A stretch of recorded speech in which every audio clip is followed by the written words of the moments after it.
Bonjour Alexander Nikolic. Bonjour à vous. Dans l'Aude, un incendie a déjà fait un mort et 11 000 hectares ont été détruits depuis hier 16 heures. C'est le plus grand incendie de l'été. Que vous inspirent les images assez impressionnantes que l'on voit circuler depuis hier soir? C'est terrible, un mort, c'est déjà un mort de trop. On voit qu'il y a eu aussi des habitations qui ont été touchées.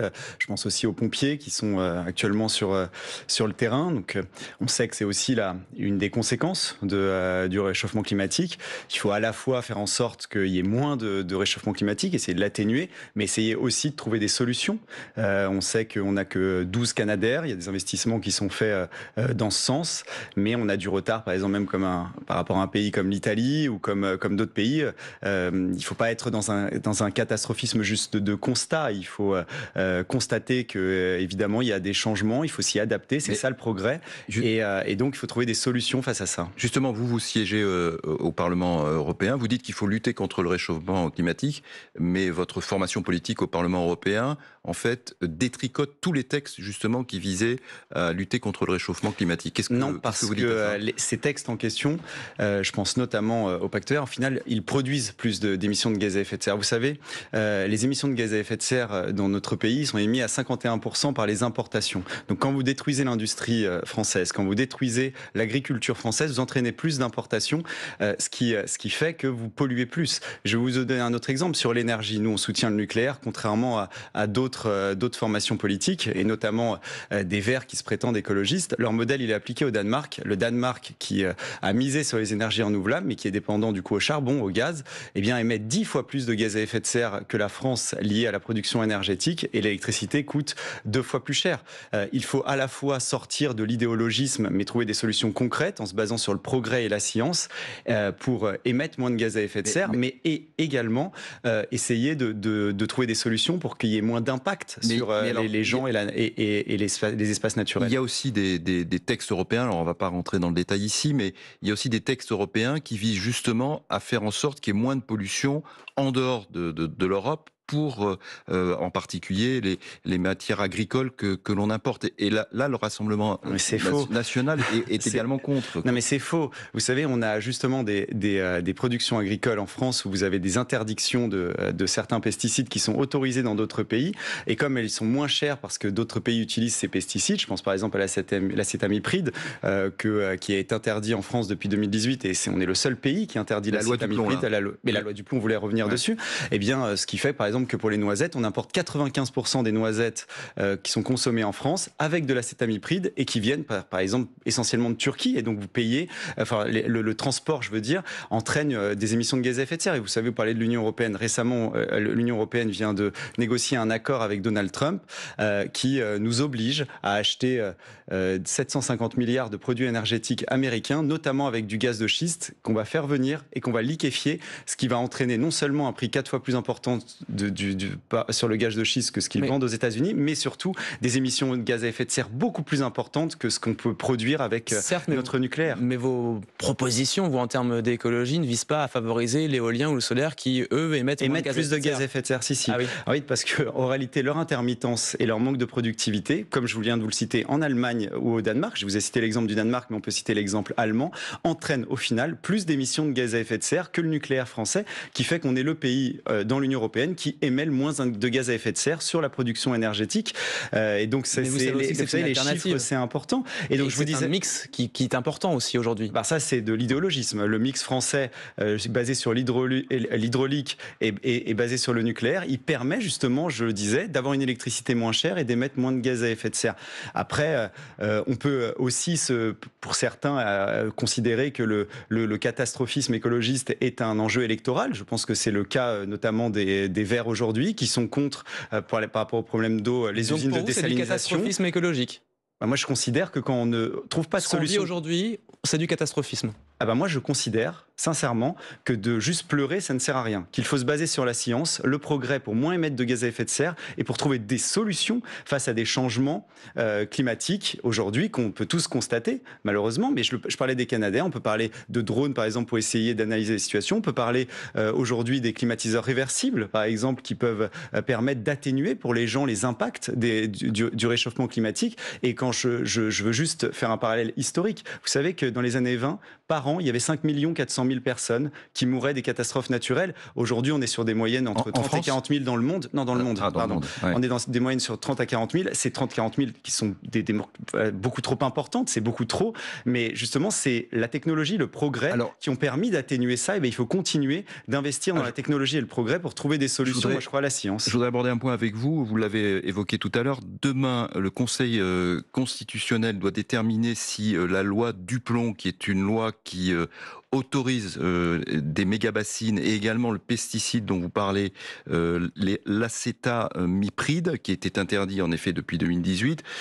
Donc le Conseil constitutionnel doit se prononcer demain. Le Rassemblement national que vous représentez dit soutenir les agriculteurs.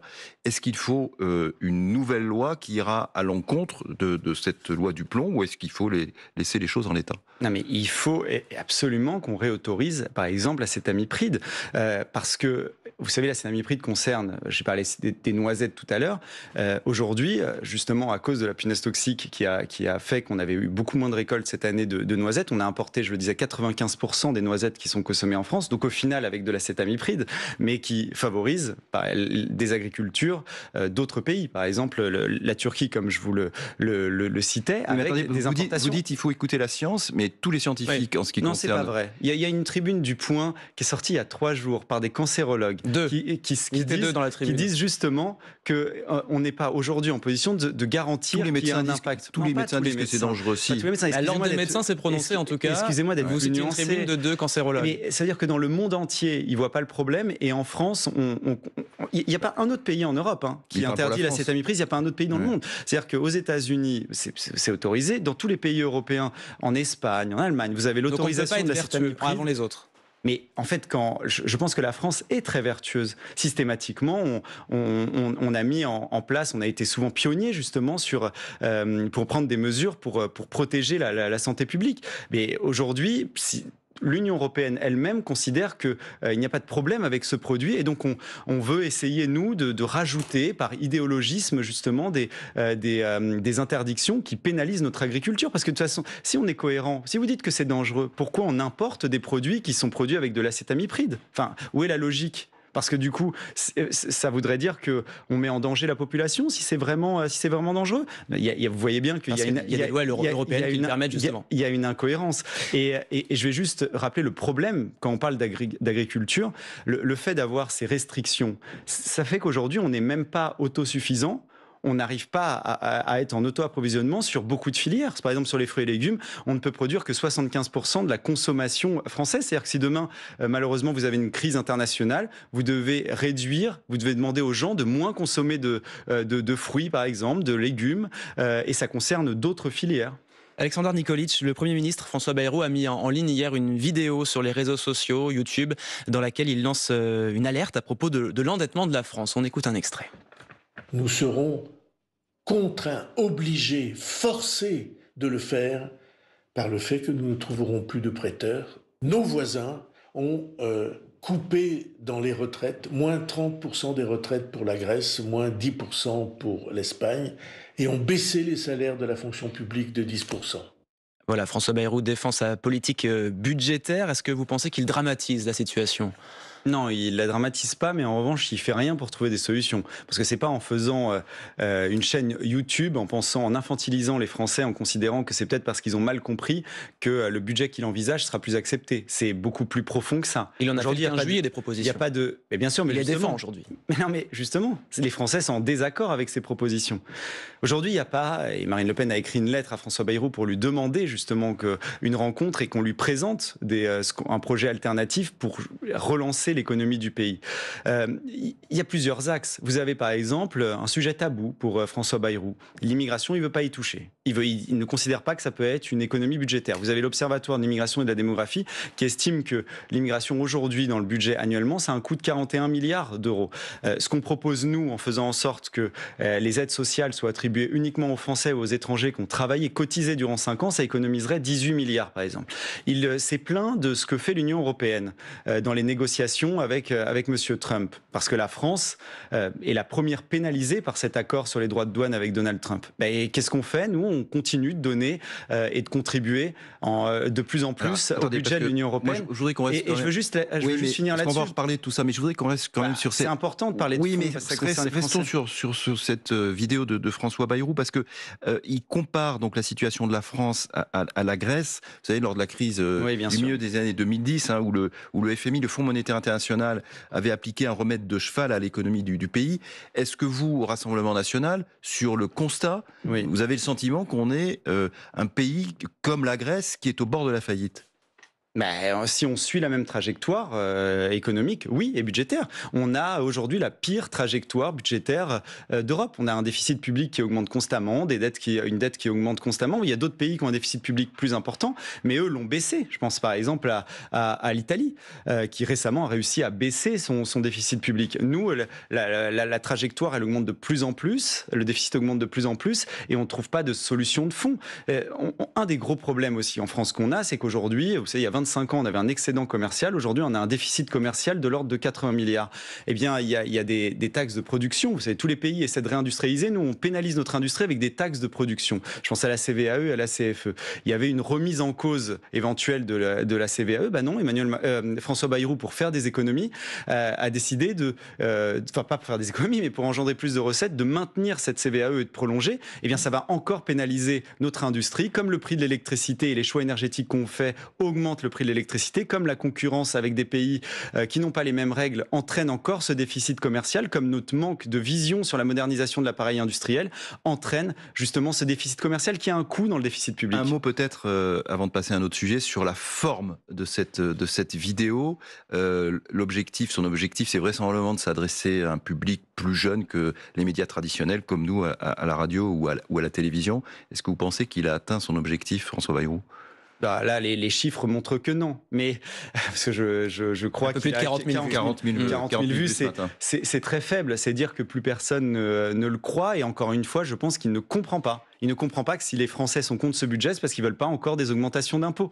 Je vais juste finir là-dessus, désolé, c'est du fond. Mais en 1975, les prélèvements obligatoires représentaient 34% du PIB, le taux des prélèvements obligatoires. Aujourd'hui, on est à 46% et on voit un déficit qui augmente. C'est bien que la catastrophe, c'est les dépenses qui ont augmenté parce qu'on a considérablement augmenté les prélèvements obligatoires, ce qui pénalise beaucoup de filières économiques. Et au final, on creuse de plus en plus la dette on augmente la dette et on creuse le déficit public. Et vous aurez l'occasion de le faire savoir, pas vous directement, mais vos collègues députés à l'Assemblée nationale lors du vote du budget, des discussions à l'automne. Alexandar Nikolic, vous restez avec nous. Dans un instant, on va parler de ce nouvel accord migratoire mis en place entre la France et le Royaume-Uni. Ce sera après le Fil Info à 8h45 avec Julien Raymond.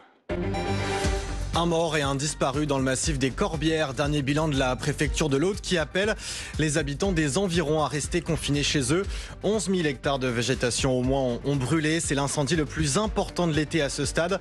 La progression des flammes a ralenti au cours de la nuit, mais le dispositif mobilisé reste très important. L'autoroute A9 est coupée dans les deux sens. Une ordonnance de sûreté pour protéger un enfant face à un parent violent. Nouvelle mesure annoncée par le ministre de la Justice, Gérald Darmanin. Le garde des Sceaux veut faire de la protection de l'enfance sa priorité absolue. Assurer la libération des otages et vaincre totalement le Hamas. Le Premier ministre israélien Benjamin Netanyahou a défini les prochaines orientations pour la guerre à Gaza. Israël ne compte donc pas arrêter ses attaques. 68 Gazaouis sont morts hier, victimes de tirs israéliens.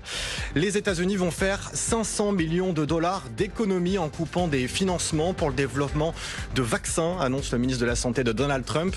Ces vaccins sont des ARN messagers, une technologie qui a sauvé des millions de vies pendant la pandémie de Covid. France Info. Le 8-30 France Info, François Baudonnet, Benjamin Fontaine. Avec Alexandar Nikolic, député européen et porte-parole du Rassemblement national. Alors depuis le début de l'année, plus de 25 400 personnes On rejoint le Royaume-Uni depuis la France sur ce qu'on appelle des small boats, ces petits bateaux. 18 personnes sont mortes en tentant cette traversée. Alors, un accord migratoire qui a été conclu entre la France et le Royaume-Uni entre en vigueur aujourd'hui, justement pour éviter ces passages illégaux. C'est un dispositif, ce qu'on appelle 1 pour 1, c'est-à-dire que pour un migrant renvoyé de la Grande-Bretagne vers la France, un autre migrant sera autorisé à entrer légalement au Royaume-Uni. Est-ce que vous estimez que c'est un bon accord qui entre en vigueur aujourd'hui ? Je ne suis pas le seul à le dire. D'ailleurs, même certains de nos adversaires politiques, comme Xavier Bertrand, ont pu souligner que cet accord était surtout dans l'intérêt des Anglais. C'est-à-dire qu'eux pourront expulser tous ceux qui arrivent illégalement sans regarder exactement quelles sont les valeurs portées par ces migrants en question. Donc, ils reviendront en France. Ça veut dire quoi, les valeurs portées par les migrants en parce question ? que moi, je pense que les gens ne sont pas que des chiffres, vous voyez. Je pense que quand vous avez, en l'occurrence, près de 70% de ces migrants qui sont afghans, ils peuvent arriver avec des références de valeurs. Moi, je pense que les gens ont des cultures, des réalités intérieures. Vous voyez, je pense que quand dans un pays la mort des homosexuels est normalisée ou la lapidation des femmes adultères est normalisée, eh bien, vous prenez le risque que pas l'ensemble de cette population porte ces valeurs, mais qu'un certain nombre d'individus, et parfois même majoritairement, peuvent porter ces valeurs-là et que ça peuvent aussi chercher un risque. Mais justement, à fuir cela. Et justement, ça, c'est du cas par cas. En fait, ça, c'est du cas par cas. Mais pardon, sur les Afghans, ça veut dire qu'il faut avoir une espèce de présomption de je sais pas, de culpabilité par rapport aux Afghans. Je pense, vous prenez cet exemple-là. Parce que c'est là, vous qui l'avez pris. Non, mais vous me posez la question sur ça. Oui, je pense, oui. Je pense que sincèrement, il faut que ceux qu'on doit accueillir, on doit avoir la garantie que ça ne présente aucun risque pour un changement de valeurs françaises sur le respect des droits des femmes, justement par une commission qui détermine s'ils peuvent bénéficier de l'asile et s'ils correspondent aux valeurs françaises et européennes. En l'occurrence, vous parlez de cet accord franco-britannique, je le disais, je vais finir juste là-dessus, je disais que cet accord, il va entraîner que eux pourront expulser tous les migrants qu'ils ont chez eux, chez nous, et qu'en échange, ils prendront des migrants qu'ils vont choisir. Mais moi, je pense que ces migrants qui sont clandestins, n'ont pas à être ni en France ou ni au Royaume-Uni. Il faut absolument pouvoir les renvoyer dans leur pays d'origine et sans leur donner aussi des aides avec les impôts des Français, parce que c'est insupportable. On demande donc une Afghane qui fuit la lapidation des femmes, il faut la renvoyer dans son pays. Mais non, mais justement, je vous ai dit qu'on doit prendre des cas précis en fait. Ouais. Et là, vous me citez un exemple concret. Bah oui, dans un exemple concret d'une personne qui est en danger, qui ne porte pas ces valeurs-là, eh bien, elle peut être accueillie. Mais une personne, femme ou homme, qui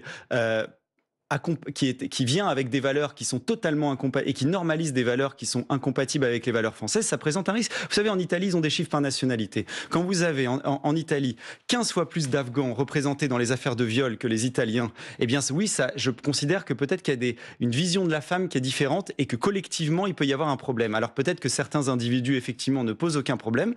Et dans ce cas, s'ils sont en danger là-bas, s'ils portent des valeurs qui ne pose pas de problème, très à la marge, on peut peut-être en accueillir. Mais que globalement, on fait peser un risque sur un changement de référence de valeur en France et en Europe qui pose un problème sérieux.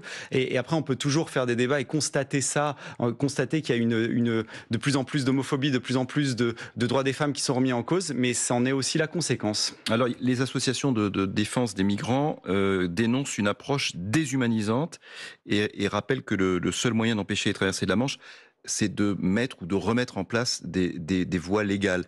Est-ce que finalement ce n'est pas une solution aussi que vous pourriez vous soutenir dans la mesure où ça ferait sortir un certain nombre de migrants de l'illégalité ? Mais en fait, s'ils sont en illégalité, encore une fois, ce que je vous dis, il faut les renvoyer.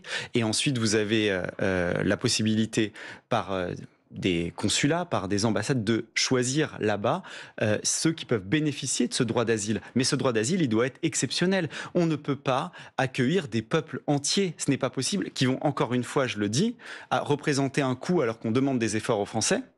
Un coût économique, un coût budgétaire, mais qui en plus peuvent poser un problème collectivement sur des références de valeur. C'est fou de ne pas comprendre et de voir que c'est comme ceux qui peuvent dire des migrants vont compléter sur certaines activités économiques et tout. Mais ce n'est pas des chiffres, ce n'est pas des robots.